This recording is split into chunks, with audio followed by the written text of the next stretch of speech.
नमस्कार बंधुगण पवित्र दुर्गा पूजा उपलक्षे आपण मानकु हार्दिक शुभेच्छा एवं शुभकामना। आपणकर जदि तुला राशि होता है तेबे यही भिडियोटी को शेष पर्यंत निश्चिंत देखंतु।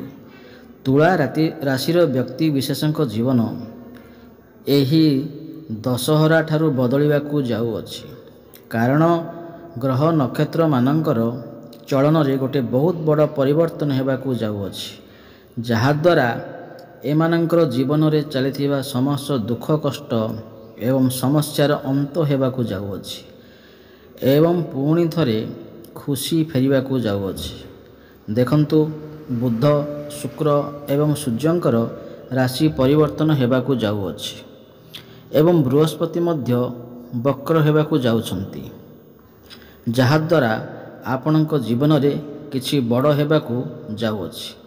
आपणक जीवन रे चलिथिबा समस्त दुख कष्टर अंत हेबाकू जाउअछि।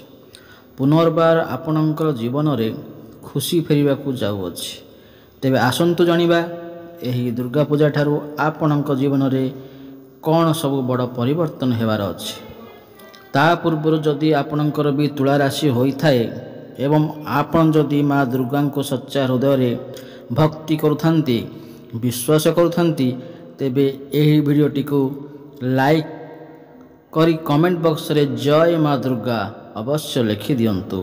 देखंतु पूर्वरु आपणकर स्वास्थ्य खराब रहउथला, धन जनित समस्या देखा देउथला, आपण ऋण नेउथले किंतु ऋण सुझी पारु नथिले, ऋणर भार आपणक उपरे बढ़ी जाउथला, गृह परिवार रे खुशीर वातावरण नथिला, शिक्षा क्षेत्र रे समस्या देखा देउथला, आपणकर खर्च बढ़ी चलीथिला, समाज रे आपणकर मान सम्मान नथिला, आपणको चाकरी प्राप्ति हेई पारु नथिला, संतान संतति पई आपण चिंतित थिले, प्रेम जीवन रे मध्य समस्या देखा देउथला, व्यापार वाणिज्य रे मध्य लॉस होउथला। तेबे जहा भी समस्या आपणक जीवन रे चलीथिला ताहा एबे दूर हेबाकू जाउअछि। आपणक जीवन रे पुणी थरे खुशी फेरिबाकू जाउअछि। आपणक जीवन रे नूतन सूर्य उदय हेबाकू जाउअछि। देखंतु शुक्रंकर राशि परिवर्तन हेउअछि। शुक्र जी कि धनर कारक ग्रह, शुक्र ग्रह को माँ लक्ष्मींकर स्वरूप माना जाए। शुक्र ग्रह आपणकर द्वादश स्थिति रे थिले किंतु वर्तमान शुक्र आपणकर लग्न भाव रे मालव्य नामक राजयोग निर्माण करुछंती एवं 13 अक्टोबर को शुक्र आपणकर धन स्थान को चलन करिवे। बुध एवं सूर्य मध्य आपणक लग्न भाव को चलन करिवे एवं बृहस्पति मध्य वक्र हेबाकू जाउछंती, जहा फल रे आपणकर सप्तम भाव रे फल देबाकू जाउछंती। बंधुगण आपणकर लग्न भाव रे मालव्य नामक राजयोगर निर्माण होउछि, जहाँकि बहुत श्रेष्ठ एवं उत्तम माना जाए। काल पुरुषर कुंडली रे मालव्य नामक राजयोगर बहुत श्रेष्ठ विचार करा जाए। एही समय रे आपणकर संसार समस्त सुख प्राप्ति हेबो। शुक्र होउचंदी भौतिक सुखकार ग्रह, तो आपनको समस्त प्रकार भौतिक सुख प्राप्ति हेबो। एही समय रे आपणकर चेहरा रे निशार आसवाक लगे, आपण सुंदर देखा लगे। पूर्वर जदि आपणकर किछि स्वास्थ्य समस्या रही तेबे सेथिरे मध्य सुधार आसवाक जाउअछि एवं शुक्र हेउचंती धनर कारक ग्रह, तो आपणको आकस्मिक धन मध्य प्राप्ति हेबो, प्रचुर धन मध्य प्राप्ति होई पारे। चाकरी दिगरु आपणको लाभ ही लाभ प्राप्ति हेबो। एही समय रे आपण कोनोसी जानवाहन भूमि अथवा जमी प्रॉपर्टी इत्यादि किनिबा पई मन बळई पारंती। प्रेम जीवन पई एही समय अत्यंत शुभ अटे। एही दुर्गा पूजा ठारू आपणकर प्रेम जीवन रे सुख फेरी आसीबो। पूर्वरु जदि आपणकर प्रेम जीवन रे किछि समस्या लागि रहिथिला सेथिरे मध्य सुधार आसीबो। आपण दुई जनक मध्य रे भल पाइबा बढ़िबो। आपण एही समय रे बहुत इमोशनल हेबे, बहुत रोमांटिक स्वभाव देखा जिवे। आपण आपणकर पार्टनर सहित कौन स्थान को बुलवाक जाई पारंती। କାହିଁକି ନା ଭ୍ରମଣ ସୁଖ ମଧ୍ୟ ଆପଣଙ୍କୁ ପ୍ରାପ୍ତି ହେବ। ଏବଂ ଶୁକ୍ର ଏଠାରେ ବସି ଆପଣଙ୍କ ସପ୍ତମ ଭାବକୁ ଦେଖୁଛନ୍ତି ଏବଂ ଦେବଗୁରୁ ବୃହସ୍ପତି ମଧ୍ୟ ବକ୍ରି ହୋଇ ଆପଣଙ୍କର ସପ୍ତମ ଭାବରେ ଫଳ ଦେବେ। ଏହି ସମୟରେ ଆପଣଙ୍କର ବିବାହ ହୋଇପାରେ। ଯେଉଁମାନଙ୍କର ବିବାହ ହୋଇପାରୁନଥିଲା ସେମାନେ ବହୁତ ଅଧିକ ଚିନ୍ତାରେ ଥିଲେ, ତ ସେମାନଙ୍କର ବିବାହ ଯୋଗ ମଧ୍ୟ ଖୋଲିଯିବ। ବିବାହ ପ୍ରସ୍ତାବ ଘରକୁ ଆସିପାରେ ଏବଂ ଫାଇନାଲ ମଧ୍ୟ ହୋଇପାରେ ଏବଂ ଆପଣଙ୍କର ଭଲ ପାଇବା ବିବାହର ରୂପ ମଧ୍ୟ ନେଇପାରେ। ଏବଂ ସପ୍ତମ ଭାବ ଡେଲି ଇନକମ୍ର ଭାବ ହୋଇଥାଏ, ବେପାର ବାଣିଜ୍ୟରେ ଭାବ ହୋଇଥାଏ, ବୈବାହିକ ଜୀବନର ଭାବ ହୋଇଥାଏ। ତ ଏହି ସମୟରେ ଆପଣଙ୍କର ଡେଲି ଇନକମ୍ ବଢ଼ିପାରେ। ବେପାର ବାଣିଜ୍ୟ କ୍ଷେତ୍ରରେ ଆପଣ ବହୁତ ଅଧିକ ଉନ୍ନତି କରିବେ। ଆପଣ କୌଣସି ନୂତନ ବେପାର ମଧ୍ୟ ଆରମ୍ଭ କରିପାରନ୍ତି। ବେପାର କ୍ଷେତ୍ରରେ ଆପଣଙ୍କର ଗ୍ରାହକ ବଢ଼ିପାରନ୍ତି। ଡେଲି ଇନକମ୍ରେ ବୃଦ୍ଧି ଆସିବ। ଫାଇନାନ୍ସିଆଲ ଗ୍ରୋଥ୍ ହେବ। ଆପଣ କିଛି ରୋଜଗାର କରିପାରିବେ, ସଞ୍ଚୟ ମଧ୍ୟ କରିପାରିବେ। ବୈବାହିକ ଜୀବନରେ ମଧ୍ୟ ଖୁସି ଫେରିଆସିବ। ବୈବାହିକ ଜୀବନରେ ଯଦି କିଛି ସମସ୍ୟା ଚାଲୁଥିଲା ତେବେ ସେଥିରେ ମଧ୍ୟ ସୁଧାର ଆସିବ। ମଧୁର ସମ୍ପର୍କ ସ୍ଥାପନ ହେବ। ଆପଣ ଦୁଇ ଜଣ ମିଶି କିଛି ଫ୍ୟାମିଲି ପ୍ଲାନିଂ କରିପାରନ୍ତି ଏବଂ ଯେଉଁମାନେ ବି ସନ୍ତାନର କାମନା ରଖୁଥିଲେ ତାହା ସେମାନଙ୍କୁ ମଧ୍ୟ ସନ୍ତାନ ସୁଖ ମଧ୍ୟ ପ୍ରାପ୍ତ ହୋଇପାରେ। ଆପଣ ଦୁଇ ଜଣଙ୍କ ମଧ୍ୟରେ ତାଳମେଳ ଭଲ ରହିବ। ଆପଣଙ୍କର ଲାଇଫ୍ ପାର୍ଟନରଙ୍କର କ୍ୟାରିୟରରେ ମଧ୍ୟ ଗ୍ରୋଥ୍ ଆସିବ। ସମାଜରେ ଆପଣଙ୍କୁ ମାନ ସମ୍ମାନ ପ୍ରାପ୍ତି ହେବ ଏବଂ ଏହାପରେ ଶୁକ୍ର ଆପଣଙ୍କର ଦ୍ୱିତୀୟ ଭାବ ଧନ ଭାବକୁ ଚଳନ କରିବେ ଏବଂ ବୃହସ୍ପତି ଶୁକ୍ରଙ୍କୁ ଦେଖିବେ, ତ ଧନ ପାଇଁ ଏ ମାସଟି ଅତ୍ୟନ୍ତ ଶୁଭ ଅଟେ। ଏହି ଦୁର୍ଗା ପୂଜା ପରଠାରୁ ଆପଣଙ୍କୁ ଆକସ୍ମିକ ଧନ ପ୍ରାପ୍ତି ହେବ। ଚାରି ଦିଗରୁ ଲାଭ ପ୍ରାପ୍ତି ହେବ। ପାରିବାରିକ ସୁଖ ପ୍ରାପ୍ତି ହେବ। ଘର ପରିବାରରେ ଆପଣଙ୍କୁ ମାନ ସମ୍ମାନ ପ୍ରାପ୍ତି ହେବ।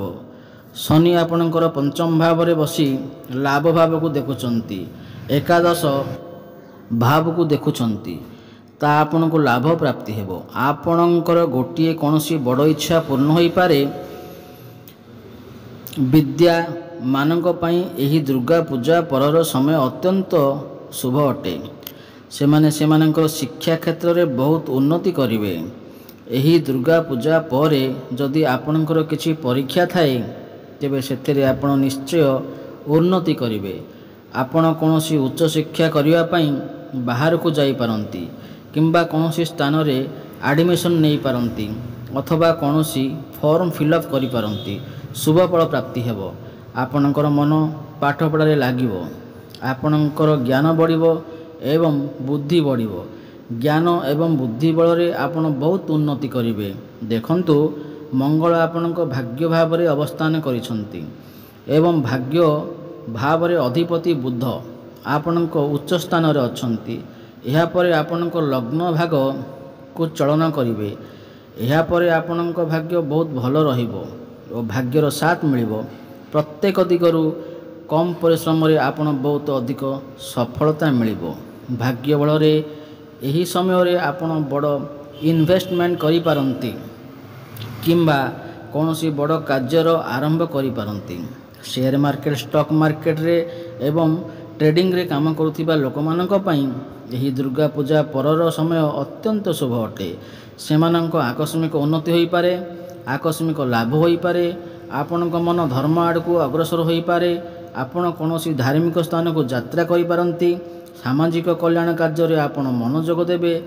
କ୍ୟାରିୟର କ୍ଷେତ୍ରରେ ମଧ୍ୟ ଆପଣ ବହୁତ ଅଧିକ ଉନ୍ନତି କରିବେ। କାହିଁକି ନା ମଙ୍ଗଳ ଆପଣଙ୍କ କ୍ୟାରିୟର ଭାଗକୁ ଚଳନ କରିବେ। କ୍ୟାରିୟର ଭାବରେ ଆପଣଙ୍କର ସାହସ ଓ ପରାକ୍ରମ ବଢ଼ିବ।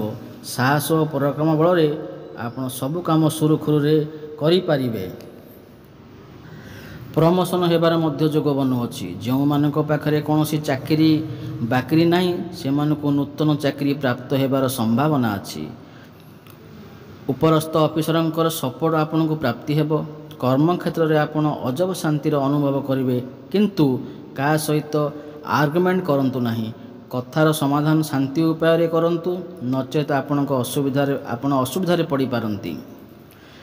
ଆପଣ ନିଜ କର୍ମକୁ ନେଇ କୌଣସି ବାହାର ଜାଗାକୁ ଯାତ୍ରା କରିପାରନ୍ତି। ବିଦେଶ ଯିବାର ଯୋଗ ବନୁଅଛି। ବିଦେଶରେ ରହୁଥିବା କାର୍ଯ୍ୟରତ ଲୋକଙ୍କ ପାଇଁ ଏହି ଦୁର୍ଗା ପୂଜା ପରର ସମୟ ଅତ୍ୟନ୍ତ ଶୁଭ ଅଟେ। ସେମାନଙ୍କୁ ଲାଭ ପ୍ରାପ୍ତି ହେବ। ଭାଇ ଭଉଣୀଙ୍କ ସପୋର୍ଟ ଆପଣଙ୍କୁ ଲାଭ ହେବ।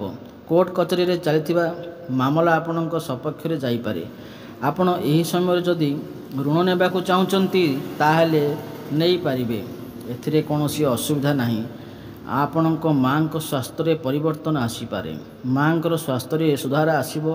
ମାଙ୍କ ସହିତ ଆପଣ ସମ୍ପର୍କ ବହୁତ ଭଲ ରହିବ। ପିତାଙ୍କ ସ୍ୱାସ୍ଥ୍ୟରେ ଯଦି କିଛି ଅସୁବିଧା ଥିଲା ସେଥିରେ ମଧ୍ୟ ଅନେକ ମାତ୍ରାରେ ସୁଧାର ଆସିବ। ବନ୍ଧୁଗଣ, ଏହି ଦୁର୍ଗା ପୂଜା ଠାରୁ ଆପଣ ସମସ୍ତ କ୍ଷେତ୍ରରେ ଉନ୍ନତି କରିବାକୁ ଯାଉଛନ୍ତି।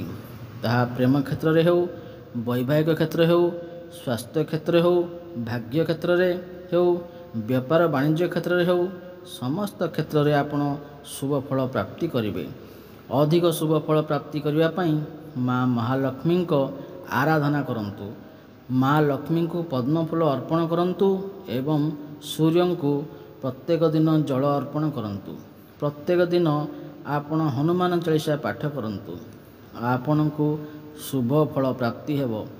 ଯଦି ଆପଣଙ୍କୁ ଭିଡ଼ିଓଟି ଭଲ ଲାଗେ ତାହେଲେ ଭିଡ଼ିଓଟିକୁ ଲାଇକ୍ କରନ୍ତୁ ଏବଂ ଚ୍ୟାନେଲକୁ ସବସ୍କ୍ରାଇବ୍ କରିଦିଅନ୍ତୁ। ଜୟ ଜଗନ୍ନାଥ। ରହୁଛି, ଦେଖା ହେବ ଆଗାମୀ ଭିଡ଼ିଓରେ। ନମସ୍କାର।